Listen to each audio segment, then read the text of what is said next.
I saw a video by the president of Microsoft, Brandon. I think it was the president of Microsoft who said, you're going to see one of the biggest threats in the future being deep fakes. Okay. And then you saw a similar thing being said by Google, Sergey Brin. You're going to see what's going to happen with deep fakes. And then the example of deep fakes was given by the actress from Wonder Woman. What's her name? Gal Gadot. Gal Gadot, right? There was a deep fake porn made of her.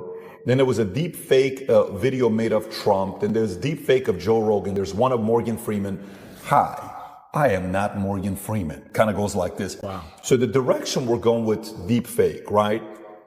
When it comes down to AI, where do you see the threat? Is that something you think about? Is that something you see as an opportunity, as a threat? And if yes, which part of it? Yeah, that's a really interesting question. Deep fakes are certainly going to change the world, because what we're going to have is we're going to have a post-truth society. And then the only way they're going to be able to tell you what's true or not is some committee which decides what's true and what's a deep fake.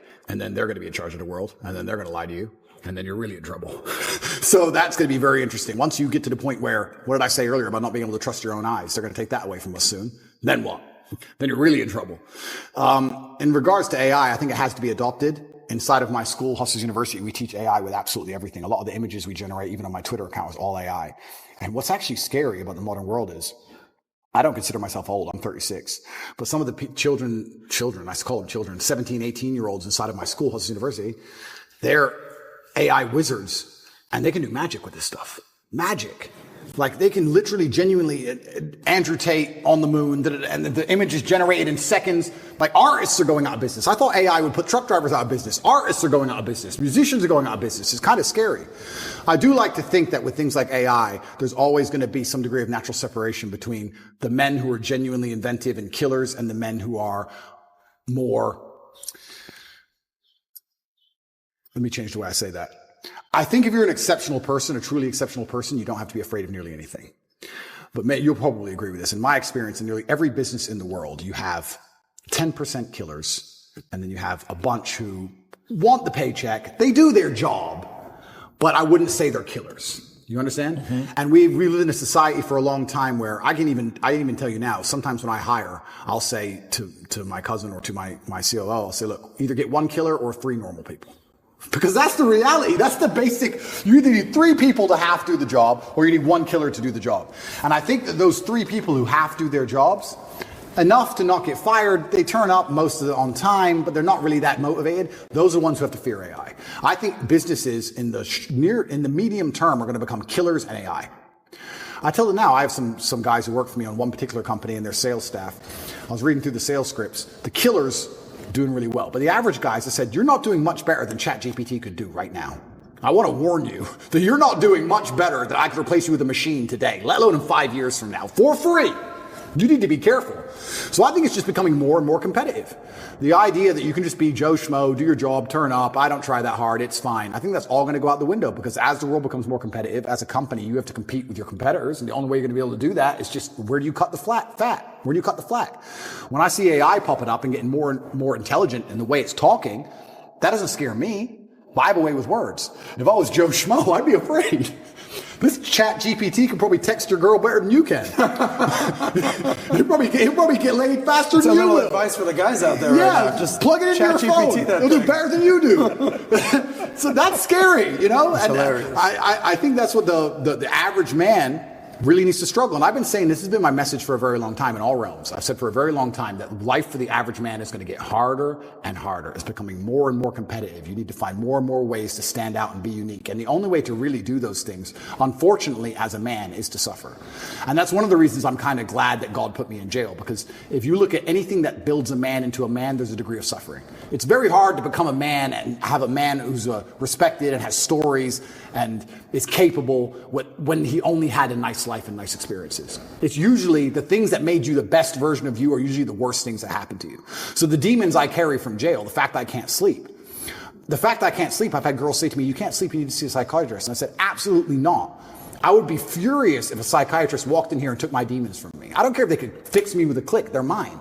And they were bestowed to me by God. And they are mine to deal with, and they are mine to fix, because that's how I become a better version of me. I would be furious if someone took them away from me. I'm glad I can't sleep. Good, I can train endlessly. That's why I'm bigger than I've ever been. I'll train I'm not going to waste a minute. But all the demons that have been given to me by God and all the problems that have been given to me by God are mine to fix. I would never, ever allow anybody else to take them from me. I'd be furious. If a psychologist came in and said, I could cure you, I'd say, no, thank you. I will cure myself. I don't care if it takes 10 years. I'll cure myself. That's my job. And I know that when that's done, I will be more mentally resilient than I ever would have been without jail. That's the whole point of it, right? So many men say, I want to be the man, but they don't want to suffer. They don't want to fight. And I don't understand why, because even if you look at a superhero movie, they tell you, even in superhero movies, they make it very clear. Batman's parents died.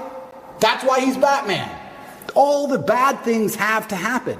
There's no way to get there without the bad things. I get so many emails from people complaining about their bad things. And I don't have time to reply to any of them. But if I could, I'd say, good. Good luck. Congratulations. Off you go. Of course she broke your heart. Of course you're sad. Of course you miss her. She's with me now. That's life. That's part of it. That's the only way you're going to get to that level of resilience. You can't become the man any other way. So yeah, I thank God for everything bad that's ever happened to me and all the demons. And I trust that he's not going to give me anything I cannot, in the end, decipher and deal with. In the end, I think it's a puzzle, and you decipher it and you work out the best way to deal with it, and you internalize the good parts, and you become a better and stronger and more resilient person for it.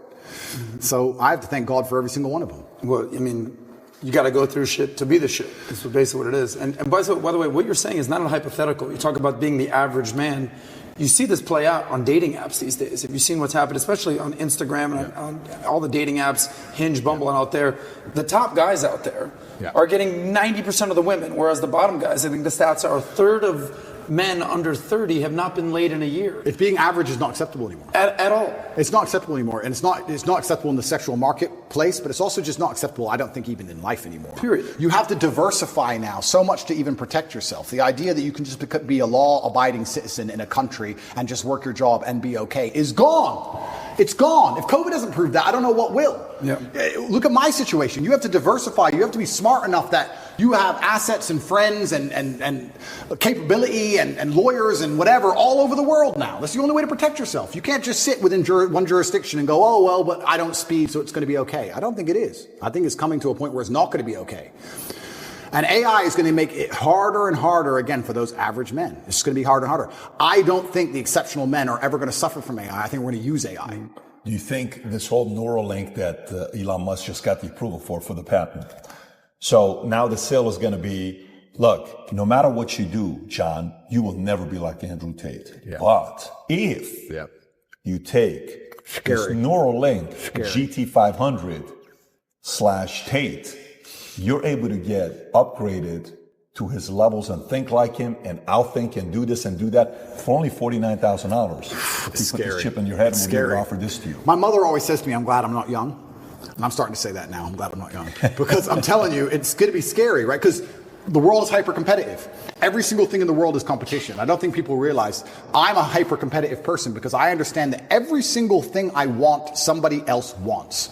The girl I want, other people want. The car I want, other people want. The house I want, other people want. The lifestyle, the jet, every single thing you want, somebody else wants. It's a massive competition. As a man, you have two choices. You either accept that as a massive competition and try and play the game, or you just try and pretend it's not a competition and live in perpetual failure.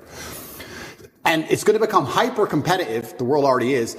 You're not going to be able to compete with a person with a computer brain. So you're going to have it because you can't compete.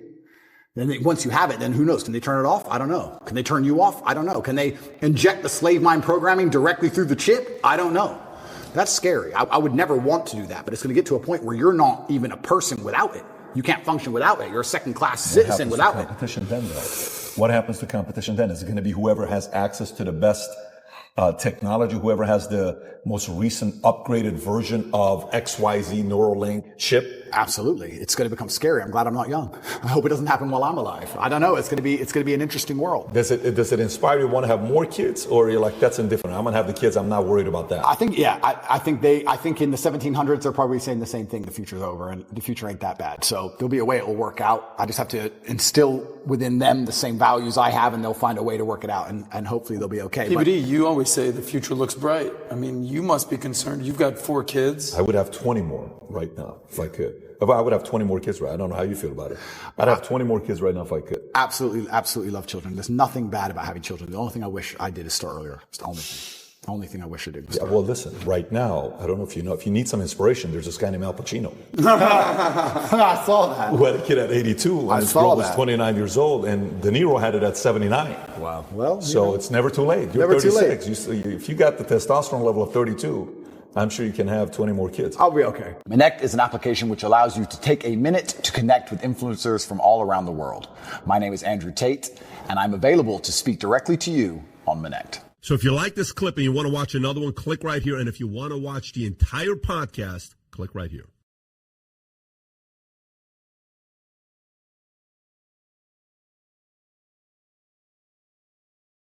What are 3 things you believe that you need to be happy in this world today? One of the only things in this world you can control is your state of mind. You can't control the weather. You can't control other people. You can't even control your health. You might get a brain hemorrhage. You might get hit by a bus. One of the very few things in the world you have genuine control over is your state of mind. You decide if you're a disciplined person. You decide if you're a happy person. You decide if you're a depressed person. These are things that in real time you can affect in your brain. This is all you can control on earth. If you can't control that, then you're just a feather in the wind. And life's going to blow you around, and you might land somewhere good. You might land in dog shit. Nobody knows. Your state of mind is what you should be able to control. If you can't wake up and say, today I'm making some money, and actually try your very, very best, and actually stay dedicated to that task. If you can't do that, you're fucked. The human mind is a massively misunderstood and underused chemical factory. That's all it is. It's the reason you feel happy. It's the reason you feel sad. It's the reason you feel excited. It's only chemicals in your brain.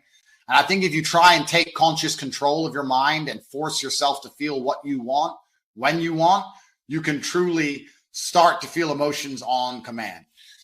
I don't think that men should ever consider how happy they are. I think that for a man, the paradigm of analyzing yourself based on your mood is an incorrect way to approach life. I don't think it makes you competitive.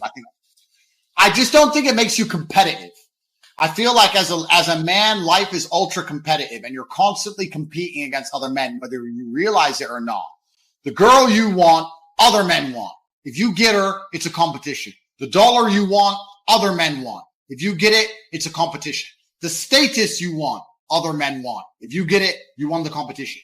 Man, life as a man is hyper competitive, and you need to build a mindset that allows you to compete at the highest echelons, at the highest levels. And in my experience, the people who compete at the highest levels are not people who have any concern or care for how they feel on the day. You are a man with duties. You're a man with responsibilities. You must perform. You have things you must do, and you must do them regardless of how you feel. Whether you feel happy or you feel sad, you must still train. So considering it's not going to affect your actions, why even take it into consideration at all? Why does it matter? I don't look at myself and go, how do I be happy? I look at myself and go, how do I succeed and do everything I want to do and become competent and be successful? That's what I'm worried about, achieving my goals daily. Happiness is a byproduct. It's a side piece. But if you're going to wake up and go, I want to be happy, well, yeah, to a degree, it's feminine. It's also very childish because only women and children are so obsessed with happiness. But it doesn't make you competitive, because if you're concerned with being happy, that means you're only going to perform when you feel like it. That means you can't outcompete the men who perform every day regardless. And that's why, as a man, you need to be building a mindset that makes you as competitive as possible. And I think that considering happiness as a concept, as an ideal, as an idea in and of itself is a bad idea. I think it's insane. So it doesn't even cross my mind if I'm happy. Doesn't even cross my mind. I've got shit to do. Every man understands you shouldn't be complaining about things you cannot change. You have to play the cards you're dealt. To be born a certain height and then to sit there and go, what do I do? Well, I'll tell you what you do. You become the best version of yourself, just like everyone else does. Nothing about the height is in and of itself enough value for me to be a valuable man. As a man, you build your value. You are born with the cards you're dealt. Sure, it'd be ideal. Look, I'd love to be 7 foot tall. I'm not. So it's the same argument. If you're 5'2", you need to become rich, strong, and funny, and charismatic, and interesting, and witty. If you're 6'4", you need to become rich, strong, well-connected. It's the same game. So to sit there and complain about it is asinine. People email me their long lists of all the bad things that happened to them, and I reply, fantastic.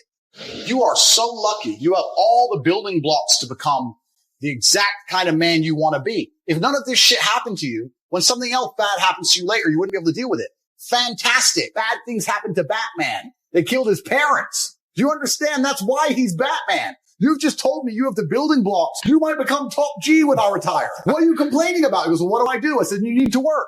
Take all that trauma. If you're truly heartbroken, my friend, and we've all been there as men, if you're truly heartbroken, you can't sleep. That means you're going to get in fantastic shape. You better hit the gym. You have nothing else to do. Stop watching YouTube. Stop emailing me. I want pictures of you in the gym. Get to fucking work. Heartbreak's a fantastic motivator, as is depression, as is sadness. Great. Look at what's pissing you off and make sure it never happens again. If you were jacked and rich as fuck, she probably wouldn't have left your ass. All of you have a handful of this. I don't think you understand that. You could have been in a car crash at 4 years old and lost your legs. If you have any understanding of how lucky you have been, this is pure luck. There's only luck has kept you fully able-bodied, sitting there, capable of learning and listening and becoming something. You don't really need to be that tall if you're important and rich. And when you walk in the room, you think when fucking Mayweather walks in the room, people give a shit? Fix that frame in your mind. You are viewing yourself as a short man. Stop it. Walk the fuck up and be the man. I was a 4-time kickboxing world champion. For 12 years, I trained 5 hours a day, 6 days a week. And I was motivated to train probably about 25% of the time. The rest of the time I went because I am disciplined. You don't feel like going through that shit on a Wednesday morning when you wake up, but you have to do it because you're disciplined. You're either a disciplined individual or you are not a disciplined individual. There's a difference between want and want. And I say this all the time. People say to me, I want to be rich. And I say, okay, well, I want to be able to ice skate, but I don't want to be able to ice skate enough to go learn how to ice skate because I can't be bothered. I mean, surely if I could click my fingers and be a figure skater, I'd click my fingers. Who wouldn't? Well, I don't want to actually go train because I don't want it enough. And this is the exact point with money. Everyone wants money put on their lap. If you truly wanted money, you wouldn't be able to sleep until you fucking had it. And this is the point. Because when I had nothing, I couldn't be distracted. You couldn't distract me from what I wanted. That's who I am. If I want something, I'm going to get it. I do not need to be motivated. I'm a disciplined person. If I allocate X amount of time to work, I'm going to do it. But that is the bottom line answer. It's discipline. You're going to have to work when you don't feel like working. That's how it's going to have to be, or you're never going to be any. The idea that men don't feel emotions is incorrect. We feel emotions. I would actually argue we feel emotions with certain emotions stronger than women. I would argue that we feel heartbreak stronger than women. I would argue we feel anger like a woman could never understand. I would argue we are extremely emotional. Rage, pure rage. It's feedback. So when you get the feedback, it's all about how you internalize that and how you process it, right? It's having stoicism's not feeling emotions. It's feeling the emotion and going, okay, why is this happening? How much does this really matter? What's the most intelligent move on the chessboard? Chess is a fantastic game because in the game of chess, there's no luck. If you lose, no matter how well you played, if you lose, at some point you made a mistake. Even if it's the most minor mistake, you made a mistake. So you learn to understand that no matter what happens to you, if you lose a scenario, you made a mistake. Maybe it's a tiny one. Maybe it was 2 years ago, whatever, but you made a mistake and you learn absolute and utter accountability for yourself. And that mentality is extremely powerful to apply to all things in life. The position I'm in now as the most hated man in the world, although I agree and I truly believe it's unfair, I still take complete responsibility for. I'm not going to sit here and say, I'm telling you why it happened when I talk about TikTok and YouTube shorts, but I'm not going to blame them. Absolutely. They're a company making money and they're monetizing the best they can. Fantastic. All of this is my fault. But the Bugatti on my drive is my fault. And the yacht is my fault. Private jet's my fault. So it's all my fault. So I take the good with the bad. I take all responsibility for absolutely everything, including if a woman leaves me, if a woman stays, if I end up heartbroken, if I end up filled with rage, I take responsibility for that. If something happens to me that makes me enraged, I will take responsibility. Why has this happened to me? Why do I feel this way? How did I end up in this position? Consuming content in a whole is kind of part of it. You have to be very careful and curate the things you listen to. Like obviously this podcast has value and the people listening are doing the right thing, but there's a whole bunch of kids who are just consuming constant shit. Like we're talking about Twitch and the garbage. It's difficult out there for young people. I think it's extremely distracting world. We have the biggest companies in the world with the most advanced AI and tech in the world designed to keep you distracted and addicted to screens, watching shit that is no good for you. So it's hard. And yeah, the kids are glued to social media and glued to their screens and obsessed with all this crap. And of course they are because it's designed to be obsessive. And They have to make sure they're taking it in a way that's good for them. Inside of my school, the real world, we actually have an entire course on regaining attention and focus because we notice that anyone below the age 25 can't focus on anything.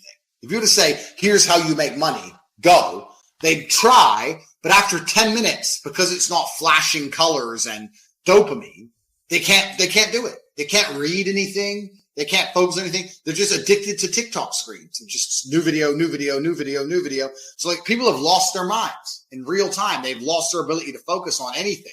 So we actually have to teach that again to the younger people. It's truly crazy. It's absolutely insane. I've had scenarios in my life where I was prepared to die to protect somebody else, and I was enraged, and it was healthy. I've also had times where I'm in a room by myself, enraged, sitting there going, this is no good for anybody. I need to just calm the fuck down. So emotions are feedback, but stoicism is the ability to process them. And that's what you need to be learn as a man. You're never going to be able to turn them off. You're going to feel them. You have to learn how to process them and turn them into a positive. It's energy. It's unlimited energy. I say this all the time. I say that the biggest periods of transformation in my life is when everything was going wrong. When my life was going good, I'm not a hedonistic person. I don't do drugs. I don't gamble. I don't do prostitutes. I don't do anything that hedonistic. But I'll certainly go on the yacht with a bunch of women I know and chill and have some vodkas and that kind of thing. When life's smooth, then it's semi-hedonistic, pretty relaxed. But when I make my biggest progress, when I really change who I am and change the world, that's when everything's fucked. When things go wrong or I'm feeling things I don't want to feel or bad things are happening, that's when I'm like, okay, I currently cannot sleep. I've completed the day's tasks. I've tried to go to bed. I can't sleep. More shit has to be done. That's when the amazing things happen in my life. When I was heartbroken, everyone's been heartbroken. I can't remember a specific example. I hit the gym harder, right? If something goes wrong with your payment processor, that's when you get fucking inventive. That's business, right? That's when you get inventive. So all the bad things that happen to you as a man, if you're stoic, you get to take unlimited energy. Heartbreak is unlimited energy. So is depression. So is rage. So is sadness. All these negative emotions they tell you to collapse behind. It's like people talk like, Bruce Lee says, be like water. And people see that as be fluid and just go with the flow. I disagree. If you're like water, you're necessary for life. You are scary when you're enraged. You're powerful. You're beautiful when you're calm. You're so many things when you're like water, right? So if I'm enraged, it's like water behind a dam. You just got to put the dam in place and you got to get the turbo, the hydroelectrics put in. Don't tsunami your life. Put the energy somewhere. Let's say your son comes to you. He's 14. He says, Dad, what's the best piece of advice you can give me right now? I feel like you should just always act like you're being watched by people you really respect and love. And it doesn't matter if it's in the gym, they're watching you to see how hard you train, or in that job interview, they're watching you to see how you perform, see how confident you can be, watch you put your suit on, make sure your tie's straight. I feel like you need to have a sense of duty to people who existed before you or who have given up their lives so you exist. And you need to try very hard to make sure your last name means something important. So the best advice I can give is just keep in mind there's a whole bunch of people who love you, who are looking out for you, who really care about you, and who have done a lot for you to exist as a person. And you owe them a lot of things, and you owe them your absolute best in all realms. You owe them to try your hardest and to not disappoint them. And you don't get the luxury of just existing and sitting around playing video games and being happy, being sad, eating food, whatever. All of that's by the by. You have a big debt to pay to your family, to your ancestors, to God, and you have to try very hard. And keep that in mind and let that motivate you to be your best self.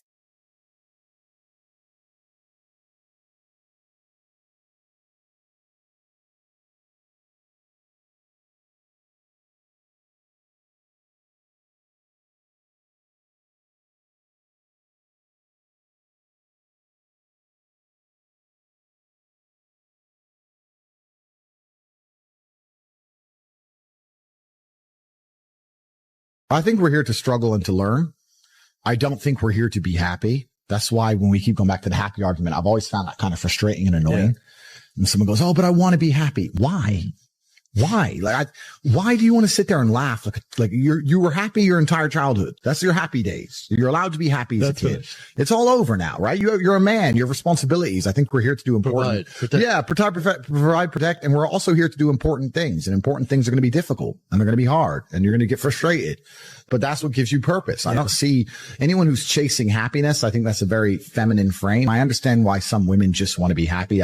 I don't know how it feels to be a girl because I'm not one. But in my experience, I know women who just want to be happy. Yeah. Girls just want to have fun. Fine. But you're a man, right? And if you're a man, then it's absolutely an utterly different experience of life. I think we're here to struggle. I think we're here to endure pain. Yeah. I think we're here to just see how hard we are to kill. I think that going through terrible things and living through them and coming out the other side is one of the most fantastic things about being human. I think that it's almost like once you understand what life is really about, there's no emotion which isn't enjoyable. The only emotional state which can be seen as detrimental is feeling nothing at all. But if you're sitting at home and you're feeling truly heartbroken, at least you're feeling something, right? And I think that's the whole part of being human. I think we're here to struggle. I think we're here to go through pain. I don't understand how many humans function in the world today. I don't get people who don't think like me. I don't understand it. I'm like, well, then how have you survived this long? Life is hard. Life is difficult. Maybe I've just been unlucky, which I don't believe in, but I've had so much trauma and bad events and negativity and stress and all these things that have happened to me. And I've used all of it to be monumentally successful. If I wasn't that way inclined with the workload that God put on my shoulders, I'd just be in a ditch somewhere. Yeah. I would have killed myself by now. Like, I don't understand how people are functioning. If you're not thinking like me and you're going through life with any other mindset, you've been extremely fortunate that God smiled on you and allowed you to sit around most of the time doing jack shit. And you have yet to be punished for that. Yeah. I could never have lived that life. If I was a bit lazy or a bit, or I was a bit of a snake, or if I lied to people, I'd be dead by now. Yeah. Like, so a lot of these people are just absolutely and utterly blessed by God that they managed to go through life with such a non-competitive mindset and they still breathing. Like, I don't understand how people can think any other way. Yeah. I've spoken to dudes and like, I had a bad couple months. Why? Oh, my girl left me. You've wasted months. You've wasted months over some.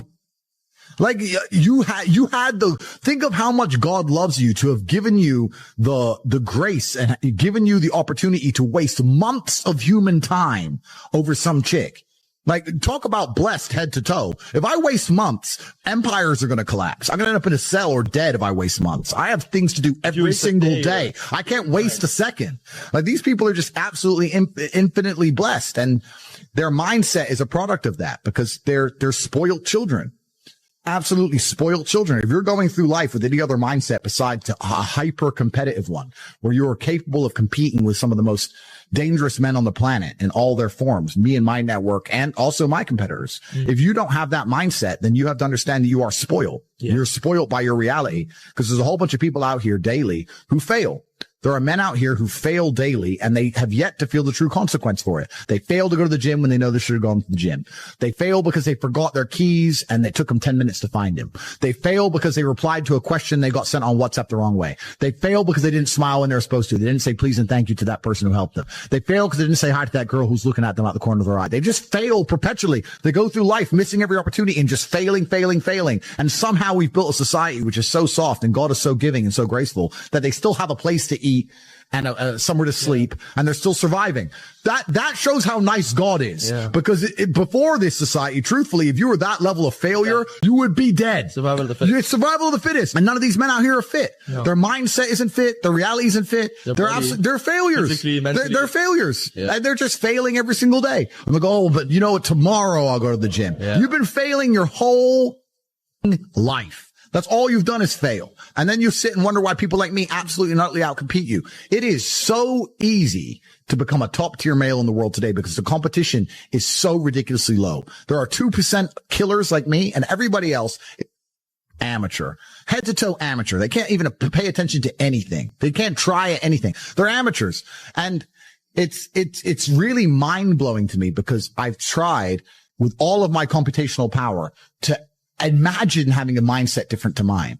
And I just can't see a reality worth having. I can't see a reality worth living. I can't see how you're going to build a life worth experiencing if you have any other mindset. I can't see it. Yeah. I've never met somebody with a fantastic life who did not completely and utterly believe in themselves. I've never seen somebody massively succeed and they didn't believe in themselves, ever. I've never seen somebody who just allows life to happen to them and become blown off course by some sadness, end up doing massively monumental and important things. I've never seen it. It's never happened. It does, and it's never going to happen. If I'm unhappy with something and I'm uncomfortable with something, I fix it. Yeah. That's endless motivation, which I don't truly believe in as a concept, but that's endless fuel for the fire. Right. If I was unhappy with something about myself, regardless of what it was, I would be able to take all of that discomfort and turn it into endless energy to get the problem fixed. Yeah, exactly. But these people seem to it's okay to be unhappy. Yeah. Well, these people seem to sit and say, I'm really unhappy with X, but then stay doing X. So I don't believe they're truly actually unhappy. What you'll notice if you live life long enough is that somebody will sit and say to you, I'm unhappy being a loser. You say, why are you a loser? I just sit at home and play video games 7 days a week. And you're like, okay. And maybe 3 days of the week, they're unhappy doing that. Yeah. And that's the time they email you. And that's the time they want to make a change. But 4 days of the week, they don't really, it doesn't really bother them. Yeah. It doesn't really bother them. Because if it bothered them 7 days a week, guess what? They would fix it. Correct. Yeah. So I have very little sympathy for people. And that's not because I'm not a nice person, but it's because I've been so hard on myself and I've been through so many things that were difficult. And I've been through so much pain and trauma myself, some of it self-inflicted, some of it given to me by God to make me a better person. But I've been so difficult on myself. It's very hard for me to look at somebody who's refused to be difficult on themselves and see them as my equal or feel sympathy or pity for them. Why would I feel pity for somebody who took the easy route when I took the hardest possible route? Yeah. I took the hardest possible way to be the man I am, and you were too big of a, and now you want me to feel sorry for you? I don't feel sorry for you. Yeah. I don't feel sorry for these people. And, because as a man, you can be anything you decide you want to be. That's the beauty of being a male. You can build your character completely from the ground up, just like a video game. Every single thing about me that people respect, I built. I was not born a world champion kickboxer. I was not born this intelligent or intellectual. I was not born this rich. I was not born this strong. I was not born this confident. I was not born this interesting. I was not born this charismatic and humble and gorgeous and tall and strong and sexy. I was not born none of these things. I became these things myself. So I deserve all the spoils of war. And anybody who decides they don't want to work hard enough to become those things, then they deserve to sit and accept they're my inferior. Yeah. That's their problem. I don't care how I feel. Yeah. I don't care if I feel happy or sad. It doesn't really affect what I do each day. I do the exact same things. I act the exact same way. I don't care. Yeah. I don't put weight to the significance of the emotion. So I always consider myself a happy person, but if I woke up and I was slightly less happy one day than another, it wouldn't affect anything I do and I wouldn't put any relevance to it. I'm human and that's life. But truthfully, it doesn't matter if it's getting a girl or it's making money or it's getting status. It doesn't matter what it is. As a man, we live in hyper competitive environments. I don't think enough men understand how competitive the world is. If you want a girl, you're competing against other men. You're not the only man who had the idea of getting that girl. There's no girl you're going to see and go, I'll get that girl, and didn't cross anyone else's mind. Everybody else wants her. You have to outcompete other men. You have to be as competitive as possible. You have to be as successful as possible in all realms. You have to be as good looking, as funny, as smart, as spontaneous, as interesting, as charismatic, as rich as possible. You need to try very hard to be your absolute best. And as you become a better man, you'll crack through different tiers of attractiveness, and eventually you get to the top and you'll be able to have any girl you want. But the truth is, I have a lot of guys ask me, similar to your question, a guy will come to me and go, how do I get a girl? I'm like, bro, you're a loser. Yeah, but I know, but how do I get a girl? Well, you're a fucking loser. You're a loser. Why are you asking me? It's like saying, how do I win a race with a push bike? You're racing Ferraris. What do you want me to do? Yeah. There's only so much you can do. There's only so hard you can pedal. There's only so many tricks and tips. There's only so many game things you can say, so many pickup lines. If you're a loser, it's going to be very, very difficult, and it's going to get harder and harder. The game is rigged to become harder and harder for men. It's not getting easier. It's going the other way. And if you're going to be on a racetrack and there's going to be Ferraris there, and you're going to be on a pedal bike or in a Nissan, you're going to get smoked. That's the game. You have to up yourself. You have to improve yourself. I'm not going to lie to anybody here and say you don't have to improve yourself. You can stay a loser and get chicks, because you can't.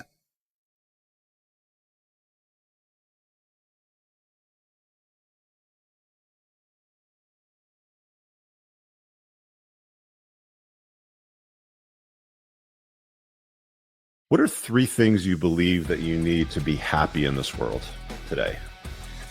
I don't think that men should ever consider how happy they are. I think that for a man, the paradigm of analyzing yourself based on your mood is an incorrect way to approach life. I don't think it makes you feminine? competitive.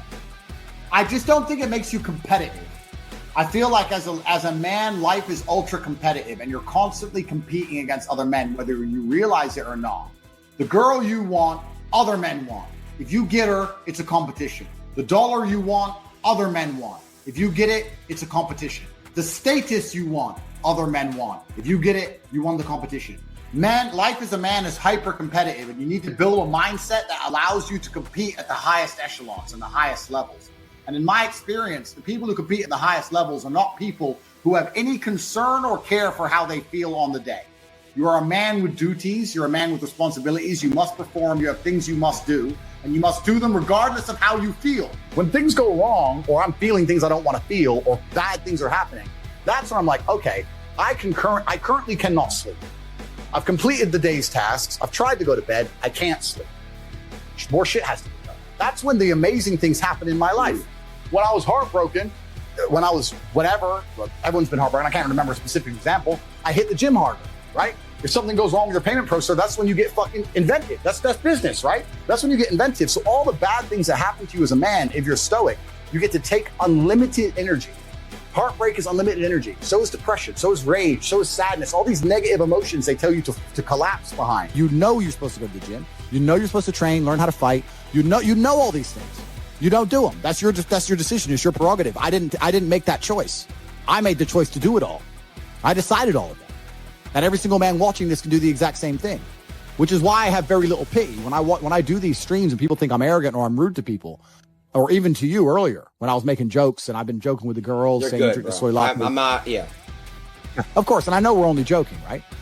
But the point is that's a conscious decision you made. I would never make fun of someone who hasn't got a choice. I wouldn't make fun of someone born with one arm. I have a choice, though. But if you've made a fucking decision to be less than you should be, then I believe you should be mocked for that decision. I agree. I feel like, that. yeah, because like you're not living up to your full potential. Like it's your choice to basically not live up to your full potential. If you want motivation to push hard in your business, if you were happy and excited every day, you'd work harder. So how do you become happy and excited? Well, you have to be the man. How do you be the man? We've got to be strong. Ta-da. It's all linked. Comes down to you. Yeah, it comes down to you. Yeah. It's all linked. So if you wake up every day and look in the mirror and go, I'm strong as an ox. Look at this. I'm built like Hercules. I'm about to go make some fucking money. Yeah. That's different than waking up and going out of breath out the shower and shit. You know what I'm saying? So there is definitely a link. I think physicality is linked to everything. I don't think you can deny that. Physicality is linked to everything in your mind. I couldn't be me if I wasn't so fucking strong. I couldn't be me. I know I'm an objectively strong man, and it makes me happy. I say this all the time. Every single mental health month. Depression's the worst thing in the world. It's disease. You think you're helping. You're doing the opposite.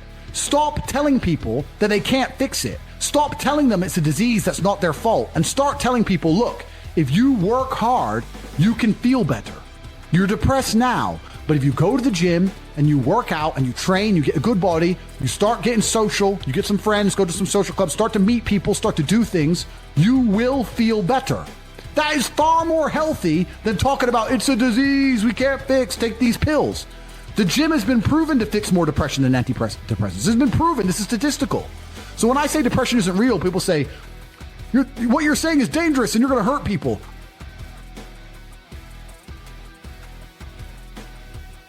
I'm trying to help people. I'm trying to wake people the fuck up. If you're watching this and you're depressed, go to the gym tomorrow morning. And I guarantee you, if you're, no matter how depressed you are, if you're considering suicide, promise me this, get a 6-pack first. And by the time you got the 6-pack, you won't want to do it anymore. That's how it works. This is why not enough men are motivated enough. As soon as a woman, she finds a man she can look up to and go, okay, you know what? This motherfucker's taught, he's smart, he's strong, his life's in order, he's never fucking up, everything's on track, he's never messed up, he's never had that big rehab moment, he's not an alcoholic, he's never done drugs, his life is completely in order, he's a multimillionaire and everything's on track for him. And he knows more than me about everything. I'm just gonna shut up. They like that. They like saying, okay, he's the man. So it's not even a problem for me in that respect. And it's not an act I put on. A lot of these guys in the, I don't know, male space are pretenders. So they pretend to be something. I am the man and she is the girl, but they're all full of shit.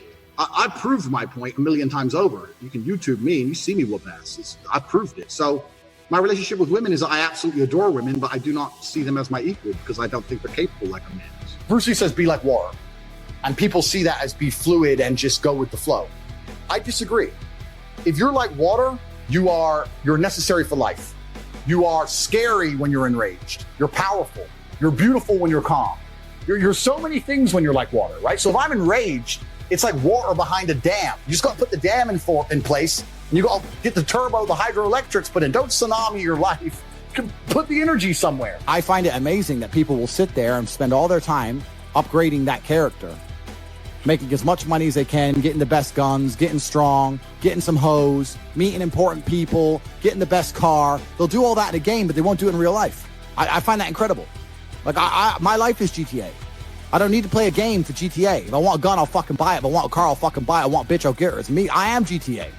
I don't see why people play the games. They play the games because they're scared of loss. Because if you die in the game, you get another chance. If you lose in the game, you get another chance. In life, you get one shot. Damn, that's... But if you get some balls, that's what life is as a game. That's what life is as a man. This is one big video game. You get to upgrade your character. You're not born with any value.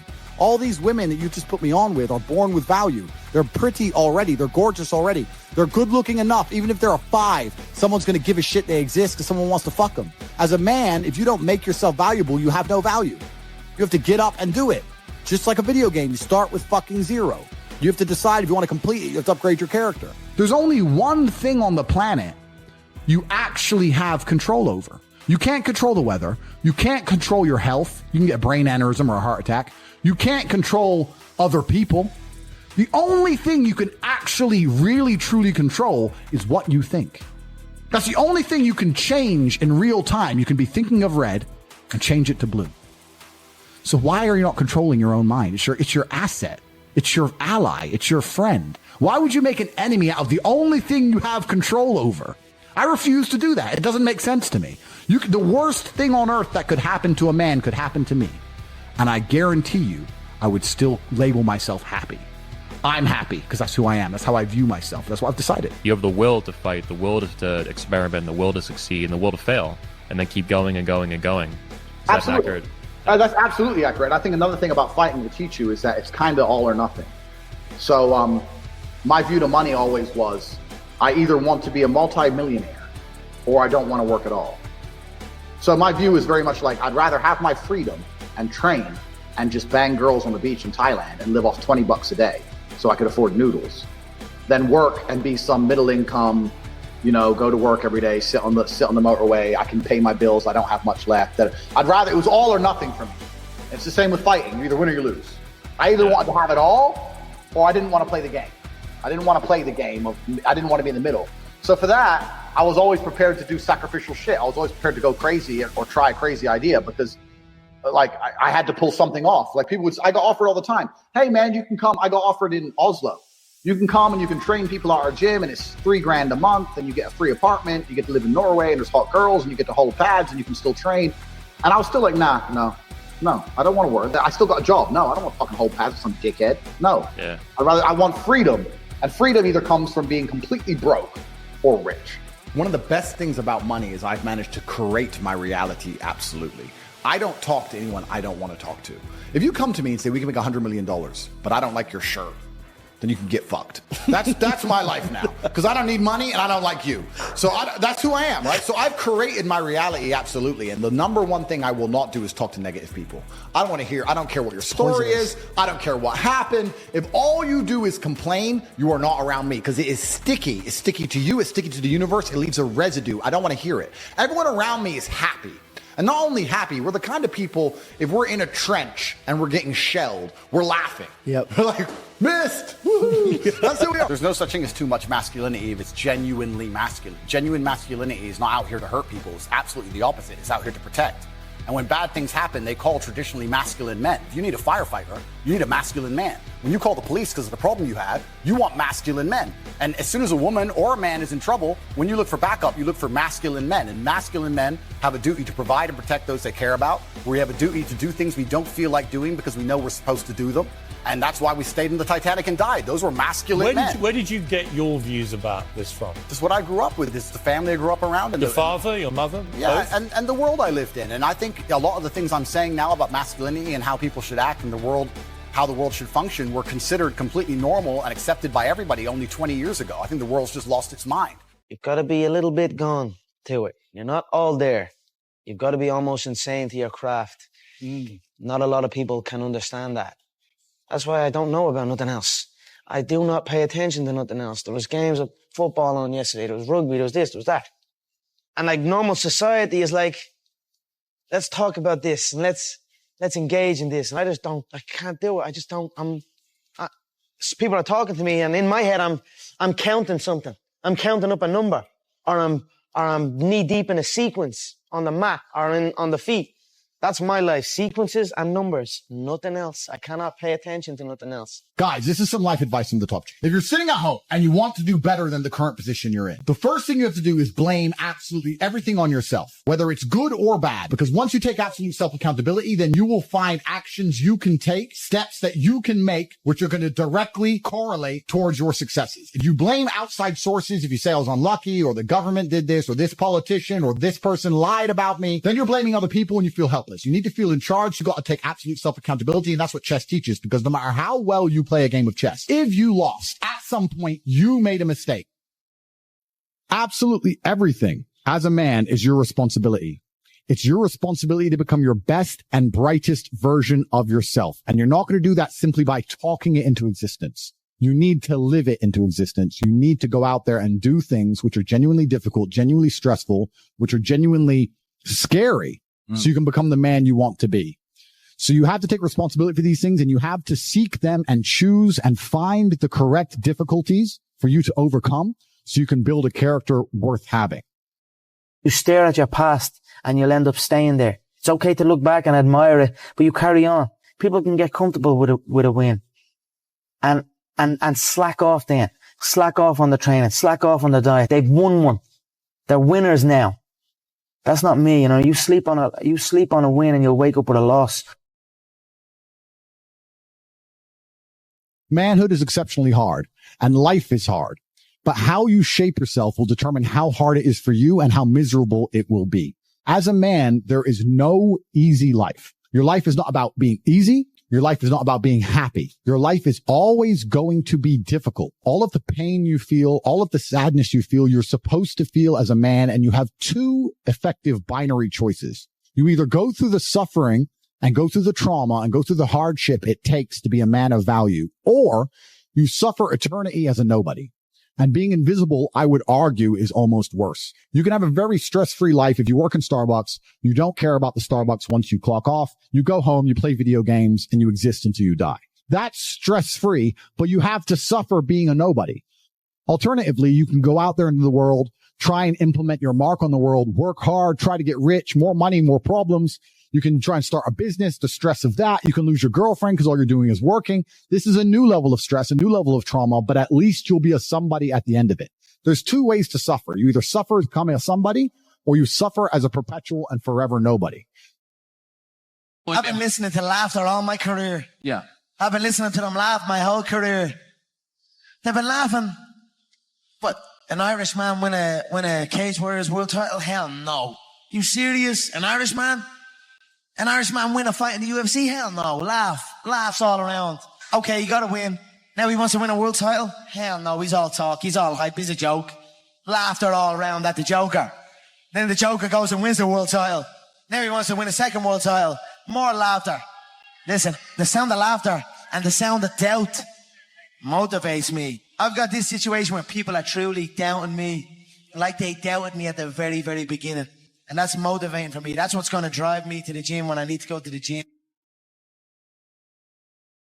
That's how much you know school's a scam.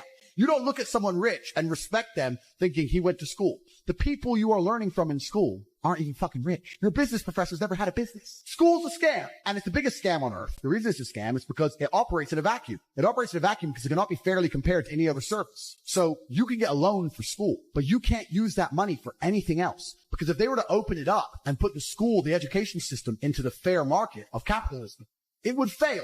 If I were to give you 100 grand and say you can get a degree, or you can buy a crypto, or you can start your own business, or you can do anything you want, who's going to choose a degree? Nobody. So they say you can only get the money if you use it for education, which allows it to operate inside of a vacuum. Because it operates inside of a vacuum, it is one of the few things on the planet which is allowed to be non-competitive. It's not competitive against any other investment. Everyone knows that. But you can only get the money for that. So you can't get the money to invest in anything else. So you end up doing it, learning something that is outdated, slow to learn. There's more degrees every single year, meaning the value of a degree decreases. And the price goes up every single year. You know what I mean? You can always do something. If your ankle is sore, well, is your arm sore? What's the problem? Do what you can. People use things as an excuse. You know what I mean? Okay, something's off, so I can just chill on everything now. But it's important not to do that. You know what I mean? You've got to focus on what you can do, not what you cannot do, because that will consume you. If you focus on what you can do, sooner or later, you're going to be able to do absolutely everything. There's always, always, always, always something you can do. All the time. So it's just about finding it, being honest with yourself, and fucking doing it. I believe that it's pain that teaches. I don't believe men especially can learn any way besides pain. We talk about learning a lesson the easy way or the hard way. And I'll tell you something. We've all been offered chances to learn a lesson the easy way our entire lives. And guess what? We didn't learn anything and we kept doing it. It's natural, intrinsic inside of men. You'll see a man drive a car too fast and almost crash 100 times, and he won't learn his lesson until he's crashed that car. We only learn things the hard way. It's only pain that can teach a man. Every single time something bad happens to me, that's how I see it. I see it as God teaching me to make me more wise, more formidable, a more capable opponent. And that's how you have to approach life. Every single hero in every single movie goes through adversity. There's never been a hero movie where all he does is win. No, to be a hero, you have to suffer. If you're suffering in some degree, even if you're a normal guy with a normal job and you're suffering at your job, or you're heartbroken because your girl left you or whatever, if you're suffering, that's part of your hero's journey. There is no hero's journey without suffering. If you have an easy life the whole way through, you never get to be a hero. That's the whole point of being a man, is that you're supposed to suffer. You're supposed to eat pain for breakfast. You're supposed to come and grow into a better version of yourself. That's exactly what life's supposed to be about as a man. If you want to be a superhero in life, you need to understand that for 80% of the movie, you're going to suffer. For 80% of the movie, you're going to lose. Watch any superhero movie. For 80% of the movie, it is nothing but pain and frustration and difficulty. And when your life is that way, you have a chance to grow into something fantastic, and you should thank God for every difficult thing he puts in your path. Think about a superhero movie. A man is unfairly imprisoned in a Romanian jail cell and trained so hard he emerges stronger than ever before. That is a movie.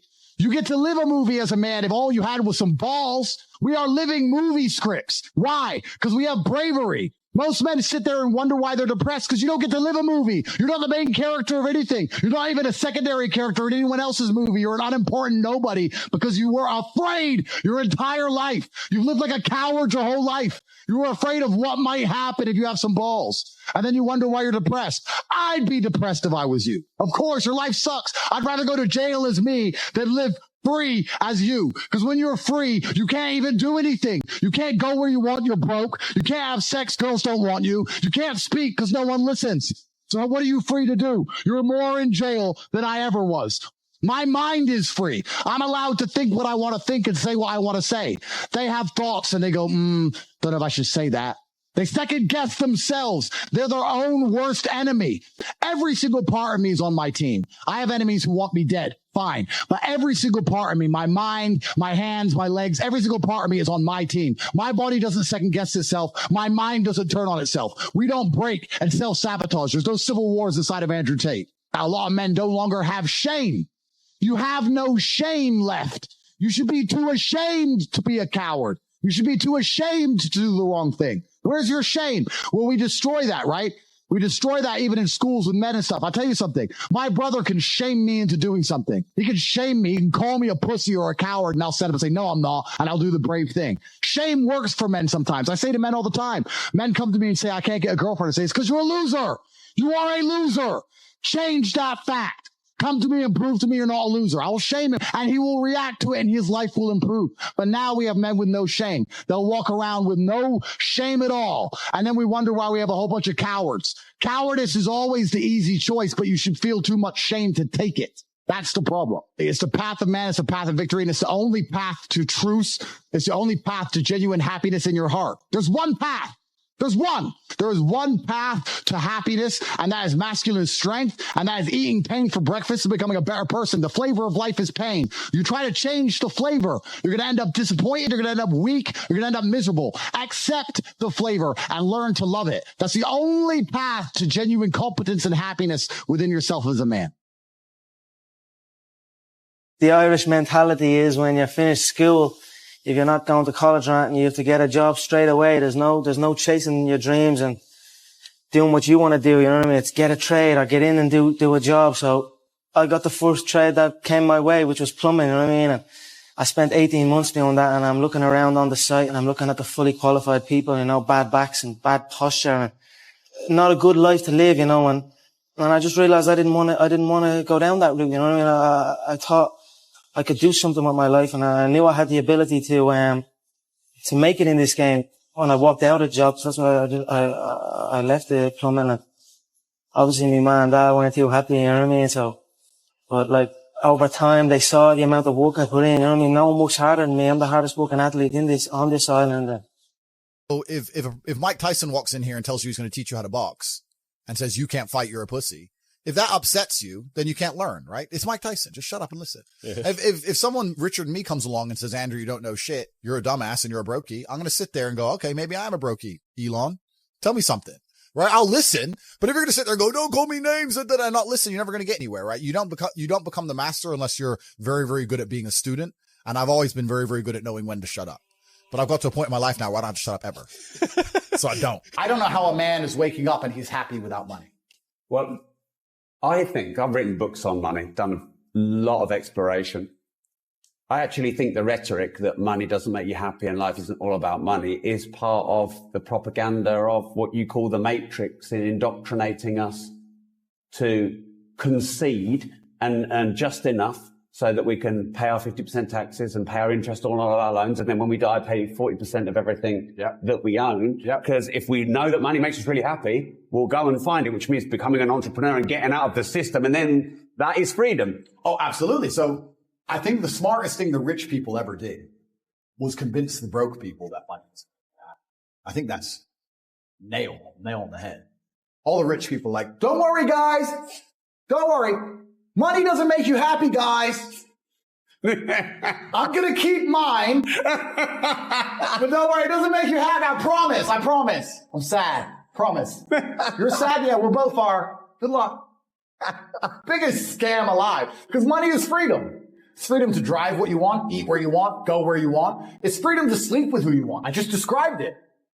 If you want a beautiful woman, you need money. Like, money is freedom. If you don't want to be a slave, which is... It's freedom to say no. Money is freedom to say no. It's freedom to talk the truth online and be put in jail and come out and still have supercars. My man has a Ferrari. Okay. I wish I had a Ferrari. Okay. They don't sit there and go for an hour. How did he get a Ferrari? It doesn't cross that part is the part they don't want to do, right? They just go, oh, he has a Ferrari. Wish I had a Ferrari. And they go back to TV. Yeah. And that's why they lose. There's a lot of men who think what I think. They can't say it. They lose their jobs. So you want to say money doesn't buy happiness. Well, then you're saying you're happy to be a slave because only money is going to give you freedom. When they want to try and attack you, like they've attacked me, they take your money away on purpose. So absolutely, money's freedom to have an opinion now. So it's true. So yeah, exactly. So money absolutely is happiness because freedom is a bare minimum requisite to happiness. Unless you're happy being a slave. And you're right about what rich people did. They tried to convince all the people at the bottom that money isn't the answer. You're never going to be more happy poor. You may as well be rich. I can't think of many scenarios where being rich was a detriment over being poor. There's not many. Even if money can't help you, you may as well have it, right? So I completely agree with you. I think money is a bare minimum requirement for happiness, especially if you're a masculine man who wants to outcompete.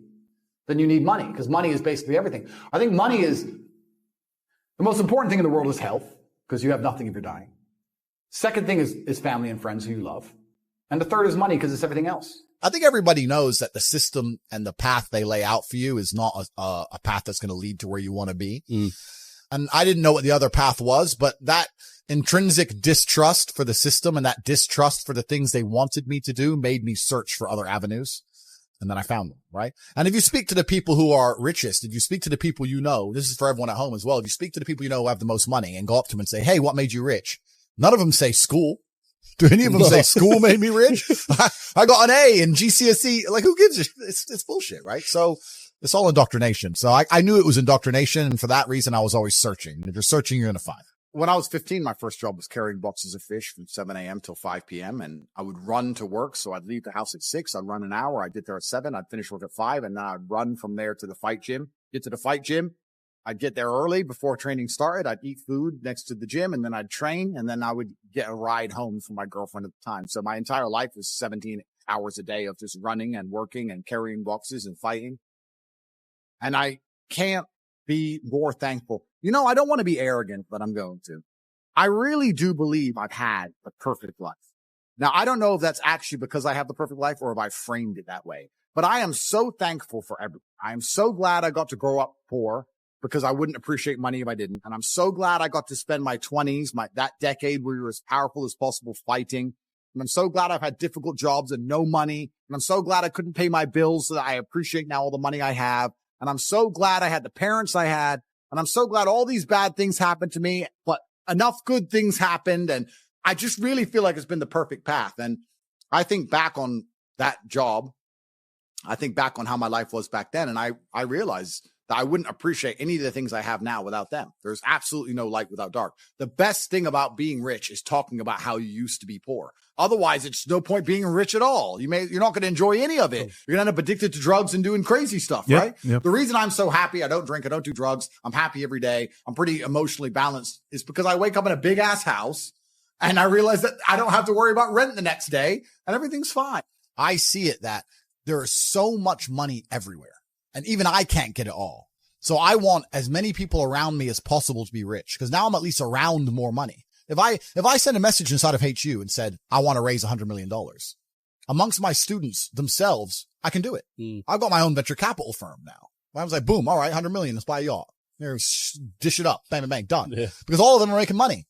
I want to know as many people with money as possible. So if I know a way to teach people how to make money, and I'll also make money for teaching them how to make money, and I now have people who I can talk to so I have access to the money they make, why would I not teach them how to make money? Now, the reason no one else has really done this is because I don't think anyone else knows how to make money as well as I do. And also nobody else can really prepare and build a platform like we have or do the work it takes. HU is extremely difficult to launch. It's not easy to find 18 professors who know what they're talking about, build an online platform. Then you need the payment gateways. And then even when all that's done, then you got to find a way to get people to join. You got to advertise it. I don't have to advertise anything. So I'm top G. Everyone knows. But it's difficult, right? So we don't even have any competition. There's nowhere else on the internet you can go and spend $49 and sit for an entire month learning from 18 millionaires how to make money. There's nowhere else on the planet. No. It's the only place. So we have no competition. So we're about to conquer the world. We're about to conquer the world. And that's a good thing. But how does one free their mind without getting into Hustlers University? Well, if they're watching this podcast, it's a good thing. It's a good start, right? Hustlers University is the answer for the people whose minds are already free. Once your mind is free, once you understand that your chance of making money with the traditional route they've laid out for you is zero. Going to school, going to college, going to university, getting in debt, getting a job with school debt, getting a mortgage with mortgage debt, getting a car with car debt, in debt to the banks, working at a job with the pay rise comes very sparsely, inflation's out of control, the property, you're never going to pay it off, you're never going to get rich, you're going to stay broke forever. Once your mind understands that the system and the path they've told you towards riches, which is get a good job, get good grades, get a mortgage, is a lie, then you need an alternative, which is Hustlers University. We'll teach you how to make money for $49. It costs less than lunch. We'll teach you how to make money and you can escape the matrix. But first, your mind needs to be free. You need to understand that the path they're giving you leads nowhere. Some people still believe in it. Bro, they do because sorry, Mom, I'm going to actually say this. She's going to watch the podcast later. But, I told her not to take the vaccine. I did tell her that. She's saying, no, everybody's taking it. My brother in London, he's saying that, I can't fly out of the country if I don't take it. I said, Mom, you don't need to take it. Yeah. Why? You're absolutely healthy. Yeah. You haven't got the C, man. You haven't. Yeah. I didn't get it. Yeah. Nothing's going to happen to anybody. It's just fucking flu. Yeah. A couple of days later, we see that I think the CDC announced that it treated like a flu. Yeah. was like, what just happened? And she sent that to me. I said, why are you sending it to me? When it was me who actually was telling you not to do it. And this is the thing. Some people are still stuck inside the matrix, especially the older generation. I feel like the younger generation have woken up to a lot of the lies. But another reason why is because, I mean, you have this cough bug to answer that. The matrix didn't betray the older generation as much as it betrayed our generation. So the path to wealth we just laid out worked for them. You could go to school, get good grades, get a good job, get a mortgage, get a house, pay the house off. Inflation has made the house price go up. You've made a bunch of money. Yeah. So the matrix did good by you. Definitely. The system wasn't completely corrupted. What did we talk about earlier about the cyclical nature of systems? And when the new king comes in, he has good intentions at the beginning. Changing world order, right? Ray Dalio explained it. That's right. The king comes in with good intentions before he ends up lying and lying and lying. Everyone's intentions start good. Correct. So the Matrix, when it was all set up in this mortgage system, was probably set up with a very good intention. And it worked for a lot of people. Now it's all a scam. But because it worked for your parents, they're like, oh, you should go to school and save up and buy a house. That's what I did. Well, you did it because the cost of a house was twice your yearly wage. And now it's 100 times my yearly wage. And it's not even the same game we're playing. That's like saying you should just jump over him because I played checkers, but we're playing chess. They're different games. So the older generation still have some belief in the Matrix because they haven't been deceived. They haven't been tricked as badly as the younger generation have. This is why they believe in it. And that's why your parents will tell you the path to wealth that they followed because it worked, but it doesn't work anymore. Now we're living in a society where you have basically two choices. The path to wealth that they've laid out to you is a lie and a scam, and it's never going to work. You're never going to get rich that way, and you know it. Working hard in some corporate job is never going to make you rich ever.